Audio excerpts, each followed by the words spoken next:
FIR ഇട്ടു. മതപരിവർത്തനത്തിന്റെ പേരിൽ ഒരു FIR ഇട്ടു.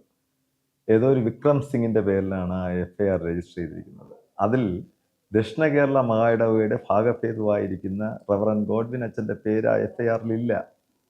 150 വർഷം മുമ്പ് തെക്കൻ കേരളത്തിൽ ക്രിസ്ത്യൻ മിഷണറി വര്യന്മാർ പാർശ്വവൽക്കരിക്കപ്പെട്ടവരെയും ഒതുക്കപ്പെട്ടവരെയും വിദ്യാഭ്യാസമില്ലാത്തവർക്കും വിദ്യാഭ്യാസം നൽകുവാനും അവരെ പുരോഗതിയിലേക്ക് നയിക്കുവാനും നയിപ്പിച്ച പാഠം ഉൾക്കൊണ്ടുകൊണ്ട് ഇന്നും ദക്ഷിണ കേരള മഹായിടവക എളിമപ്പെട്ടവരെയും ഒതുക്കപ്പെട്ടവരെയും പാർശ്വവൽക്കരിക്കപ്പെട്ടവരെയും സംരക്ഷിക്കുന്ന ദൗത്യവുമായി മുന്നോട്ട് പോവുകയാണ്.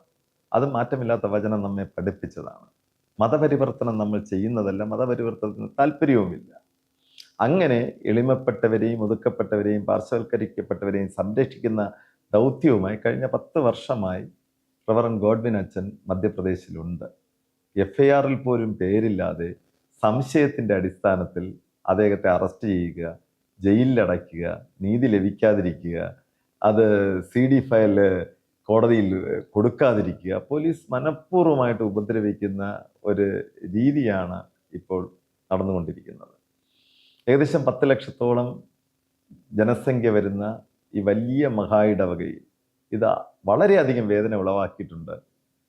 രാഷ്ട്രീയക്കാരെ ഇത് അറിയിക്കുവാൻ വേണ്ടി നമ്മൾ ശ്രമിച്ചിട്ടുണ്ട്, അറിയിച്ചിട്ടുണ്ട്.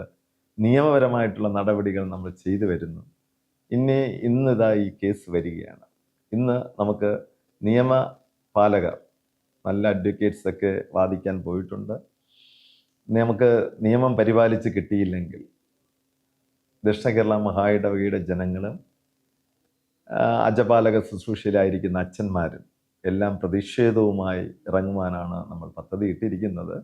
അതിൽ എല്ലാ ജനങ്ങളും നമ്മളോട് സഹകരിക്കണമെന്ന് അഭ്യർത്ഥിക്കുന്നു.